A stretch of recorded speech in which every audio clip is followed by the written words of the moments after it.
রাতে ঘুমানোর আগে একটু ভাববেন কি কি ভুল করলাম, কাকে কাকে কষ্ট দিলাম, কি কি অন্যায় আজকে আমার দ্বারা হলো। কালকের দিনটা যেন আমার আজকের দিনের চেয়ে ভালো হয়, নিজের সাথে নিজের এরকম বোঝাপড়ার দরকার আছে না নাই?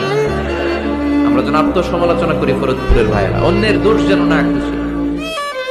Small people talk about people. যারা নিচু মনের মানুষ এরা শুধু মানুষের দোষ খুঁজে বেড়ায়, মানুষ নিয়ে কথা কয়, এই মানুষের সমস্যা, এই সমস্যা।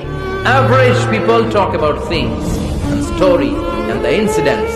যারা মাঝারি মনের মানুষ তারা বিভিন্ন ঘটনা নিয়ে কথা বলে, বিভিন্ন বিষয় নিয়ে কথা বলে। আর গ্রেট পিপল, যারা মহামানুষ, দে টক অ্যাবাউট আইডিয়াস। তারা নতুন নতুন আইডিয়া নিয়ে কথা বলে।